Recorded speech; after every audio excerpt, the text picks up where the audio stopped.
you are so much tougher. And that's what's been really cool about motherhood in general is like learning how strong I am and how tough I am, and that God made women to be these miraculous people who do this miraculous thing. And it's truly unbelievable. Getting pregnant and giving birth are two of the most exciting things you can ever hope to experience in this life. The moment you think you could be pregnant, you're frantically searching for all the best information, which is why you're here today. I'm Stephanie King, and with my many years of experience as a professional childbirth educator, doula, and lover of all things pregnancy, birth, and postpartum, I'm here to make preparing for your birth enjoyable, empowering, and totally easy. Each week, I'll cover different topics, interview professionals, and get into the nitty-gritty birth stories from mamas just like you.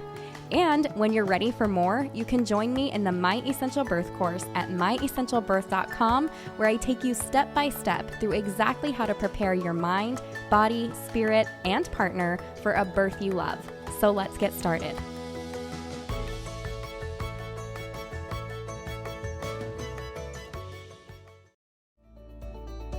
It's time. The My Essential Birth postpartum course is here. Whether you're pregnant, just got baby home, or weeks and months into postpartum, this is the course for you. No more wondering what's normal for your body postpartum, if baby's eating or pooping enough, or how to get a good latch. You now have an all-in-one resource where you can click a topic and get the answer. Learn more at myessentialbirth.com/postpartum and add it onto the My Essential Birth course for even less when you bundle them at checkout. Already in the course? Check your student library and add the course for the same discount. I can't wait to support you on your postpartum journey.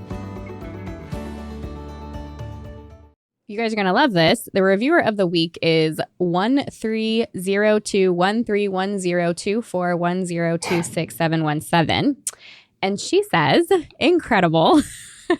She said, I just found this podcast at 16 weeks pregnant and wish I would have found it sooner. These women are doing incredible work by educating and providing women a resource to learn. Love their opinions and outlooks on birth with their honest experiences.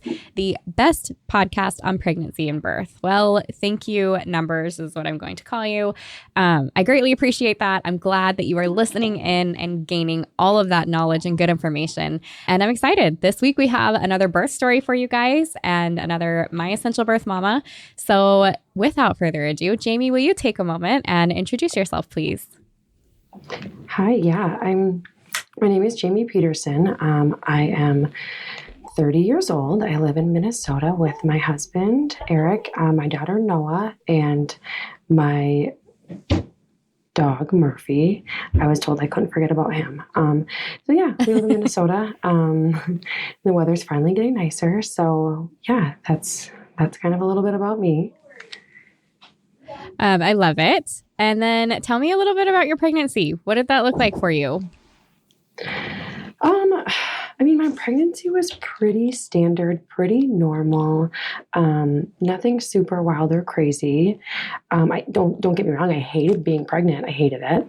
I was not one of those women who are like, oh my gosh, this is the best. No, it was, there was just a lot of changes that I guess people tell you about, but I guess I wasn't actually ready for, and now I can't eat a sandwich from Jimmy John's. Oh, my jeans don't fit me anymore. All these little things where you're like, oh, you have these realizations, and it can be challenging. But outside of that, things, were pretty straightforward. Extreme fatigue at the beginning. Again, I don't feel like anyone tells you about that part. I was so tired. All I wanted to do was lay on the couch, but, I had to work. I worked kind of all throughout my pregnancy. So I think too, going to work and getting out of the house made it easier. The fatigue was easier to handle when I was doing something else rather than having the option to lay on the couch, if that makes sense. Yeah. Yeah, it does. Yeah. Yeah. I think just even focusing on it, right? Sitting there and thinking about it and thinking about how you're sick instead of being distracted with something. Same thing works for labor sometimes, right? So yeah, I think distraction is a good thing. Did you have any concerns that came up during pregnancy? Anything from your providers, changing of due dates, induction, or comments about that? Anything like that? No, the only thing that I had that was, I guess, a little bit concerning was I failed my glucose test like miserably, like so bad. Um, yeah, I remember taking it the 1 hour and being like, okay, yeah, like I got this. I'm going to go to Raising Cane's after. It's going to be great. We're going to celebrate my glucose test. And then I was sitting there and the nurse had left that little machine that they do the reading next to me. And I read the number off to her. I'm like, hey, it's done. It says 186. She's like, oh no, honey. Like, no. It's supposed to, 130 or something like that. And so it was, I mean, I was like, I have diabetes, I was beside myself. And she's like, no, like wait till the 3 hour, you'll be fine. And she was right. Once I took my 3 hour, I passed super easily, no problem with that. But like, yeah, we went on a diabetes protocol at my house for like 2 weeks. It was a lot, but I mean, that was really the only thing that was even remotely concerning, I suppose. But no, my blood pressure was pretty low, they said. And yeah, no real talks of induction or anything like that. I did ask, I said, hey, just because I was concerned with timing for my job, I was like, hey, I don't want to go way over because my maternity leave has a start date and an end date. Like what, and they're like, well, we probably won't induce you till you're at least 41 weeks. So, which was honestly kind of a test. Like, hey, what do you guys, it was kind of my way of asking them like, hey, what's your guys' protocol with induction? And I mean, I like that. The answer seemed like the right one. Yeah, that's awesome. I love that you knew to ask. That's awesome. Yeah. Tell me a little bit about your providers. What kind of provider did you choose? Were you in hospital, out of hospital? Did you interview some different providers, or were you happy with yours from the beginning? What was that like for you? So I knew I wanted to have my first baby in a hospital. I didn't really know any different, I guess. And so that was important to me. And so, that was important to me, to have a hospital birth just because I didn't really know any better. And I was just kind of like, well, I just wanted to have all my safety nets in place. And so then, I went to an OBGYN office and they have both OBs and midwives and NPs and PAs. And so I saw basically everybody, honestly, except an OB. Like I was like, I want to keep this as low intervention as I can.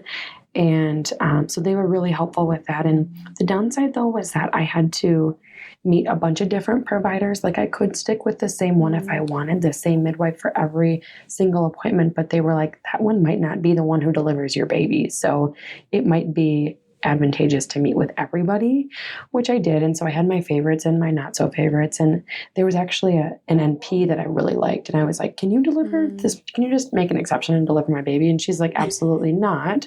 But yeah, I really liked my providers. They were all really understanding. And it was kind of that post-COVID era where, things were a little bit weird, but overall they were really understanding and did a great job. Yeah, that's awesome. How about your birth partner? How was he supportive? Was there any questions that he had going in? Were you like, you said like low intervention and stuff. Did you want to go unmedicated? Was he supportive of that? Like, what did it look like for you guys working together?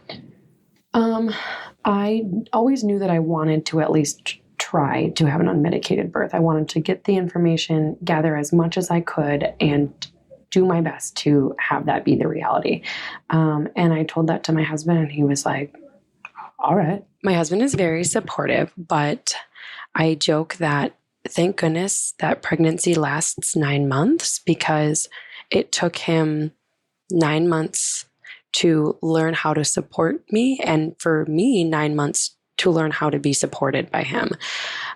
Definitely at the beginning, it was challenging because I don't look pregnant, but I am acting pregnant. Like I am so tired.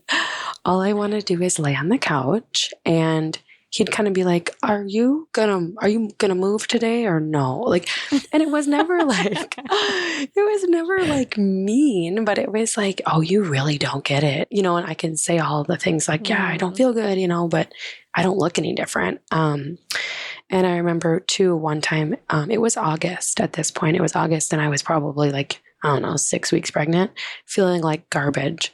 and not wanting any food, like nothing sounds good. He made a beautiful like pot roast in August.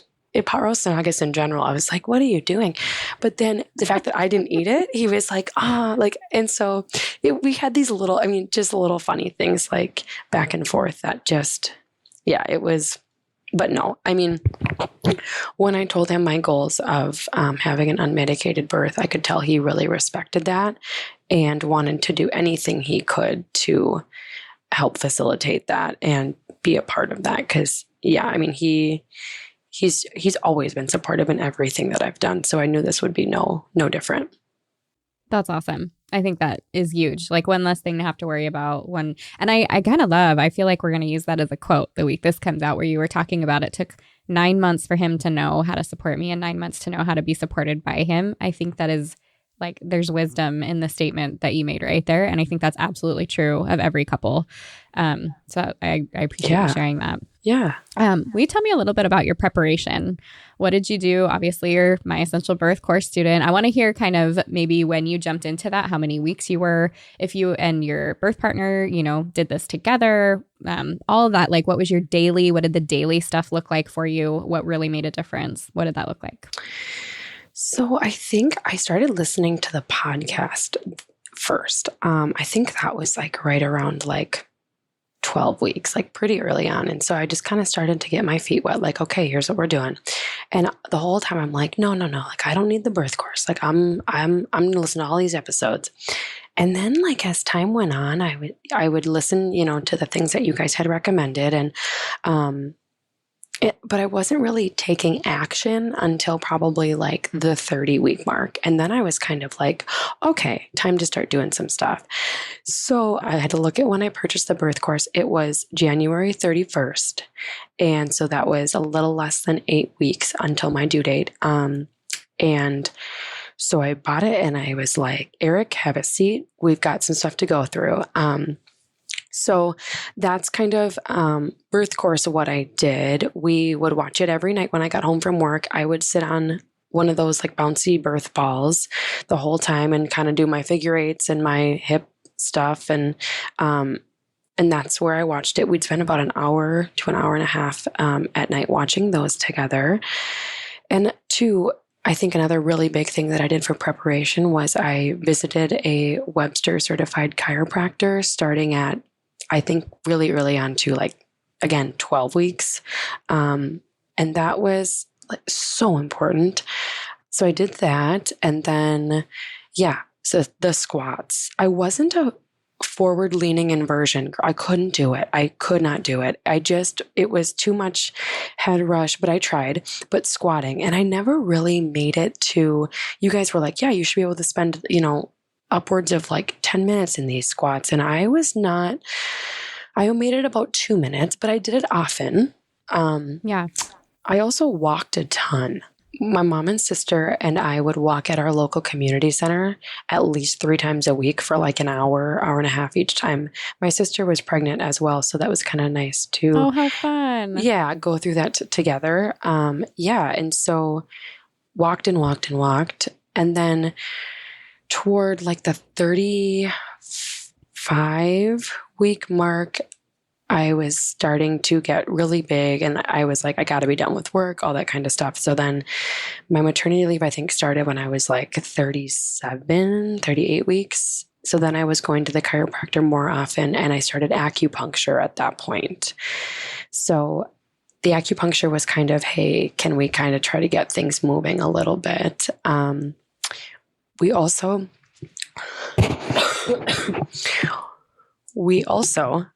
hired a doula on March 3rd, and I was due March 18th. It was one of those things where I was like, I want to do every single thing I can to succeed at this goal. And so it was more so, I wanted my husband to have a way to support me because I wasn't sure I was going to be able to tell him how I needed to be supported. So the doula was a good way for to bridge kind of the communication gap between my husband and I, likely when I would be in like raging labor. That was kind of what I was picturing, if she would be able to kind of help everybody help each other, if that makes sense. Yeah. Was that accurate for you? No. No. Okay. I love it. We all have our plans, right? And then we go into labor. Well, yes. And our doula was a sweet, oh, bless her soul. But no, it did not go, birth did not go how I had planned at all. Okay. Got it. Yeah. Okay. So you talked about, did you happen to do any of the relaxation practice, meditations? Did you do any of that stuff? Yes, a little bit. I really liked the affirmations. That was something that I listened to a lot. Like, my body was made to birth. Like, my baby and I are safe. All that kind of stuff was really cool. The actual meditations, I've never been able to successfully meditate. I couldn't get out of my own head to just lay there and chill. So I tried, but that really wasn't for me. The frozen bag of peas for the labor practice, my husband and I did that. I think he liked that part. That was funny. But so to answer your question, kind of, but that wasn't like something that was a major thing for me. Okay. Was there anything specific that you did for your mental space in preparation? You talked about affirmations. Was there anything else in the way of communication or how you were thinking about things or talking to your baby that really helped you? I felt like at nighttime, when I would wake up in the middle of the night and like she wouldn't be moving or something, or I don't know, like I would just not really feel her. It was more so I would talk to God, who I felt like would then talk. Like, it was like me, my baby, and God. We were like this little, this little tripod. But yeah, I mean, not really. I didn't really feel like I communicated that way, but I definitely would pray about her a ton because I had a lot of anxiety. Pregnancy is an anxiety provoking thing. There's just so much that can go wrong. There's so much. And so your mind can just race and you just get to this place where you're in your own head because your husband's not pregnant. He doesn't know what you're going through. And so that was, I think I leaned a lot on prayer at that point too. And that made me feel really comfortable. Yeah, I like that. How about leading up? You talked about acupuncture. Did you happen to do any like red raspberry leaf or evening primrose, anything to prep yourself that way? I crushed the red raspberry leaf tea for sure. That was like every night, probably starting at like 32 weeks, I would guess. 34. I don't know. Whenever they say to do it is, I think right around where I started doing that. I also did the harvesting of the colostrum. I tried that a little bit. That was interesting. That was more so like, I think, to keep me busy because it's kind of an interesting thing. But yes, the red raspberry leaf tea I did. I still eat these granola bars that have dates in them. So that was that. But no, I mean, yeah, the tea, definitely. I love it. Okay, take me through your birth from that very first contraction until you gave birth. Yes. Okay. So, let's start at like 36 weeks. I went in and the whole cervical check thing, that was a big thing for me. I was like, do I, don't I, what's gonna, so my first one, I was like, go for it. Check me, see what happens. And it kind of hurt. And I was like, at the same time, it was an NP actually who was doing it. My NP and I both go, whoa, at the same time, because I was like, oh, I was uncomfortable, but she was also like, whoa. She was like, you're already 2.5 centimeters dilated. Like, wow. She was like, she said these words, I would jump for joy if I had your cervix. And I was like, thank you. That was encouraging. So then that was kind of, and then like 38 weeks that we tried a membrane sweep, and I think I was like 3.5 at that point. And then the midwife looked at me who did my membrane sweep, and she's like, you're going to have a baby this weekend. Like, get ready. I didn't have a baby. Like, there was no baby. Yeah. So they should never say that. Well, right. I know, because they were just so sure. Right. So whatever. So by 39 weeks, I'm now off maternity, or I'm on maternity leave, 39 weeks and like 5 days. I'm like, I need this baby to come out of me because I'm already off work, and then I have to go back to work on the same day no matter what. So I'd rather spend time with her. So, I'm doing my chiropractor, my acupuncture. I had both of those that morning. And then I had a trip to the OB office at like 3:30 that day. And then I told my mom, hey, I'll meet you at this local bar in Excelsior for what they call a labor inducer burger. I'm like, at this point, why not? Like, let's do it. So her, my husband, and my dog, they were all going to meet us there. It was going to be great. I'm like, yeah, I just got to run to my appointment really quick. No worries. See you guys in a bit. Yeah. So I went in and she's like, how you doing? I'm like, I'm sick of being pregnant. And she was like, okay, well, we can do a membrane sweep. And I'm like, well, last one didn't work. So, whatever. And she was like, okay, well, do you want me to check you? I'm like, go for it. Like, why don't you check me? If you feel like a membrane sweep is really going to do the trick, then go for it. Let's do it. So she checked me and she was like, oh, you're 5.5 centimeters dilated. And I was like, okay, do you think a membrane sweep's going to work? And she's like, it should. I have pretty good luck with them. And I was like, okay, go for it then. I mean, what are the downsides? And she said, well, it could break your water, but I mean, I doubt it.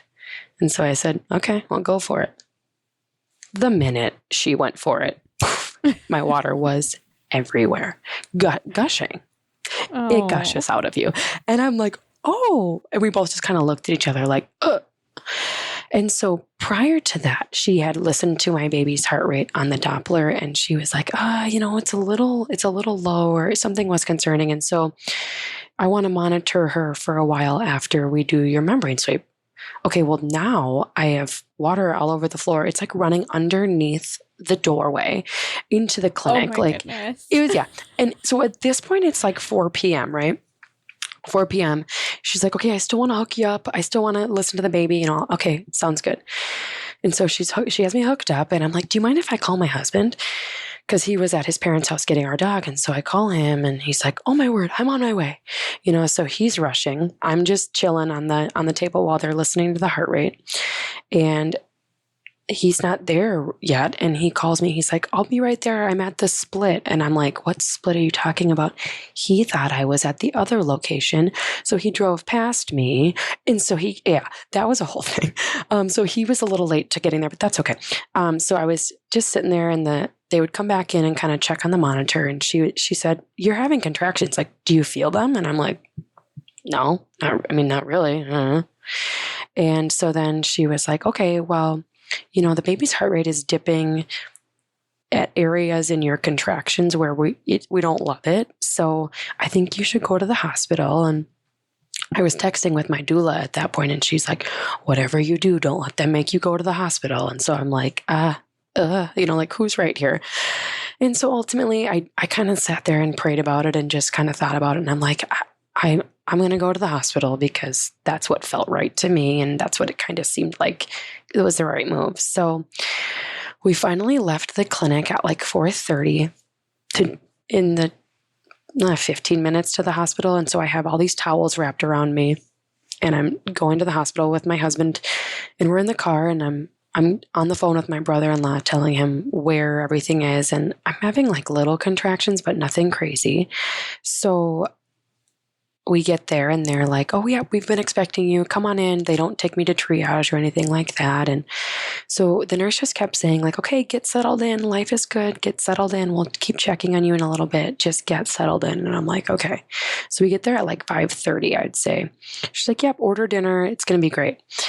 So then she comes back to place like an IV in me. And I was like, whoa. I was like, I don't want anything crazy or, and she goes, yep. She goes, it's, kind of asked me a few other questions like, okay, do you want XYZ, all these other like interventions, or are you opposed to, and I was like, you know what, I want to do it as unmedicated and low intervention as possible. And then she shared that she had the same experience when she birthed her baby. So then I was like, oh, I'm in great hands. Like this girl knows what's up. So then she placed an IV and I was like, I don't want to be hooked up to anything. And she's like, nope, I won't hook you up to a thing. Don't worry about it. So then I had some big contractions when she was doing that. And again, though, she was like, yep, get settled in. I'll see you guys later. So then at like 6:00, I'm like, oh, okay, wow, I'm not getting a break from these. Like, I thought we could time them. Like, we're not timing them. Like what, And so then I send a picture to my friend at 6:10 and I said, like, this is no fun. And it was a selfie of me. And I was like, this is awful. So then all of a sudden I'm like, oh no, this is getting bad. So my doula said, when you want her to come to the hospital, that's when you need to call her. So I called her and I said, hi, I'm officially requesting your presence at the hospital. And she said, okay. She goes, well, stay on the phone for a little bit. I just want to hear kind of where you're at with things. And I had a contraction. She goes, oh, okay, I'm coming. She was like, why don't you have them put you in a bath and I'll be right there. Sounds good. So I told my husband, I was like, call the nurses in immediately. And so they came in, they're like, hey, what's up? Like, it's only been an hour. Like, what are you up to?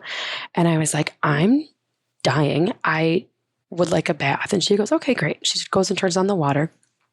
She's like, you know what? Let's check you first before you get in the water, just to make sure. She checks me and she goes, okay, you are at a 9. There is no bath for you. And so I'm like, oh, okay.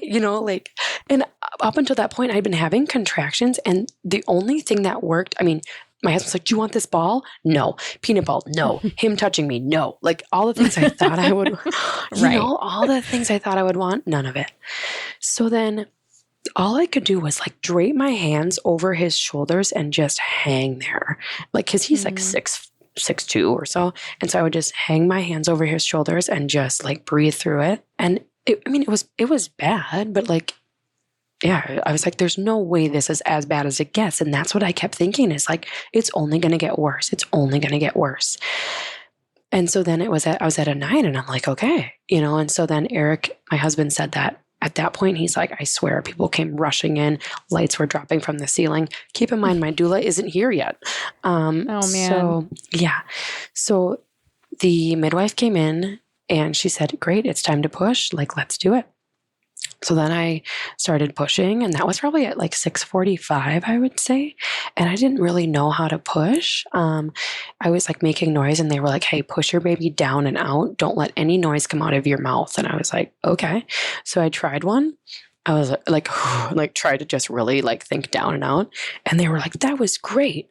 And I remember saying, well, that wasn't that bad. I can do it again. And so I just kind of kept going. And there was one point back to like my daughter's heart rate.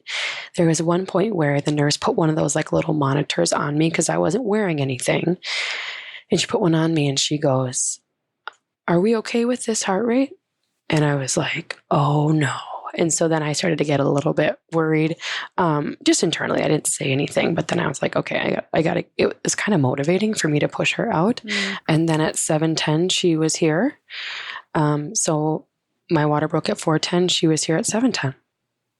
That was going to be my question. What was the time of your water breaking? That's crazy. And this is your first baby. Correct. And so that's why when I was like, excuse me, nurses, they were all like, hey, listen, we did not expect you to go this quickly. Like it was, they were kind of all just like, what in the world? And I imagine too, because it sounds like you were so calm. The way that you're explaining, it's like, yes, contractions were heavy, but I was expecting something worse. So I just kept moving through them or even pushing like, oh, that wasn't so bad. I can do that again, especially from a first-time mom. I mean, that's interesting. I think I was just expecting, and I'm not here to say it's easy at all, but I was kind of like, It's only going to get worse. I think because of the timing. Part of me wonders if I ever had that classic like 24-hour labor, like, could I have made it unmedicated? I don't know. But the 3-hour really short period of time was pretty nice. Yeah, that's really neat. Were there things that you were doing during your contractions that made them easier for you? Kind of self-talk you were doing? Were you swaying your hips, moving around? Were you just in the bed? How did you work through contractions? I definitely just tossed my hands over my husband's shoulders and then I did kind of sway my hips. So I was kind of at like a 90-degree angle, almost maybe more like a, I don't know, 120, I guess, and like swaying my hips and that helped. Yeah. That's a big one. I mean, that's like a constant that you hear from moms, right? Movement is huge. And I love the idea of hanging too, bringing your belly forward and constant movement. That's really awesome. Yeah. Do you want to take a moment and talk about your postpartum? I mean, was everything good with baby? Was it immediate skin to skin? Did you have anything planned postpartum that way? Immediate skin to skin. She latched right away. That was amazing. We had made that clear that we wanted delayed cord clamping. And she came out, and bless my husband's soul, it was very funny looking back now, but the provider was like, okay, Dad, you want to cut the cord? And he doesn't say boo. Like he's so sweet. He goes, I thought we were supposed to wait. And she goes, we've waited long enough. Like it's done pulsing. And I still don't really believe her, but it felt like 30 seconds. But yeah, so then that was good. My stitches were horrible. They had to have like multiple people come in and do my stitches. I had like a 2nd-degree tear, but yeah, everything was good. She was healthy. I was up and walking right away, just kind of like, okay, what now? That's really neat. How about your husband? Were there certain things that he did during the labor process that were really encouraging or helpful, or you felt really grateful for? And it can be just that he was there, but was there anything like that? I think just that he was there, and he's just not an emotional guy in general. Like, and so just knowing how proud he was of me and having him tell me like, hey, I'm really proud of you was really cool. And yeah, like I'm like, I'm gonna cry. He was like, just like thinking back, like he was like just tearing up, and like you could just tell like he and I, it brought us so much closer together, and it was really cool, even though it only lasted like, I don't know, what felt like 45 minutes, you know? Yeah. Yeah, that's really neat. There's nothing like it. I mean, you can't describe it to anybody in a way that will ever make any sense until you're there doing it. But yeah, it is extremely bonding. I love that you had that experience. Yeah. You know that I like to end these episodes. I love to talk about what's your best advice for moms and best advice for dads that you could think of. So with that in mind, let us know what you're thinking. Best advice for moms, I would say, would be just get as much information as you can. As anxiety provoking as it can be sometimes, it's also super empowering. So then at that point, like you're feeling empowered, but if it doesn't go your way and you do end up having to get an epidural or going against something that you had thought would be your plan, you can at least feel like you did your best.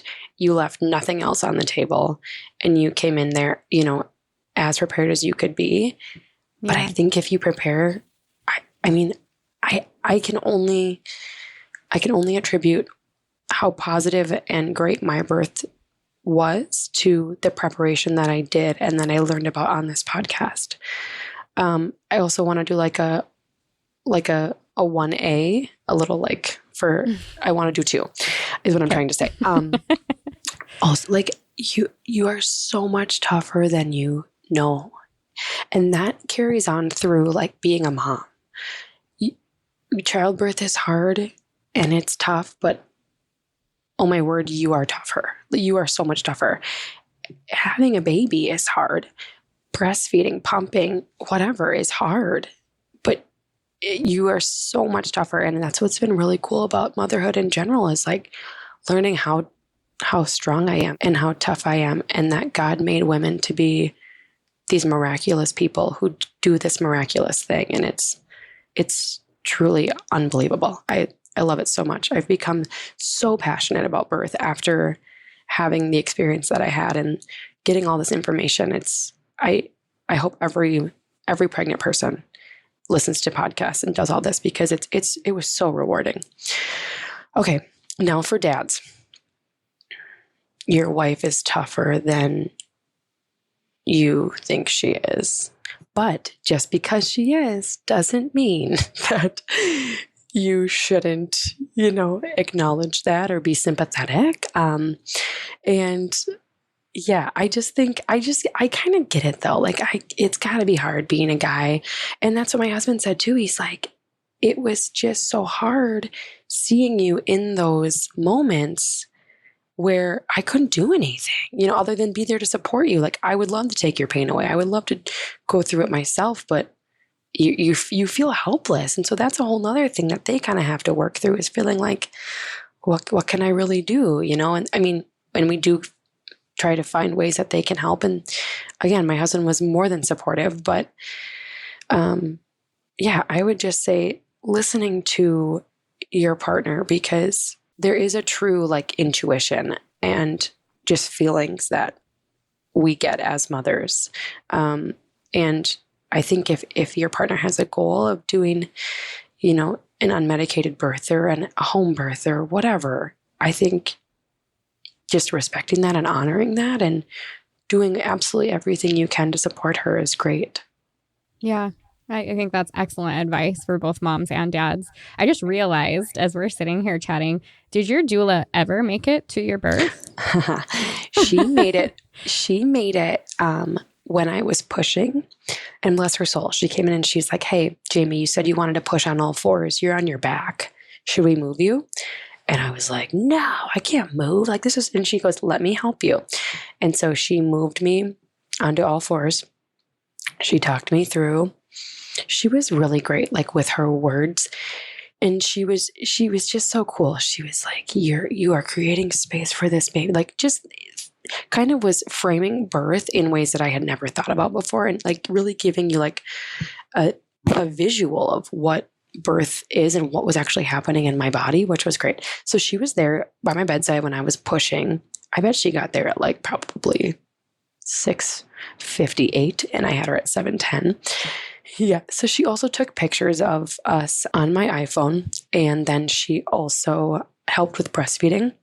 And then, I also encapsulated my placenta. So she helped with facilitating that. And then she kind of pieced out.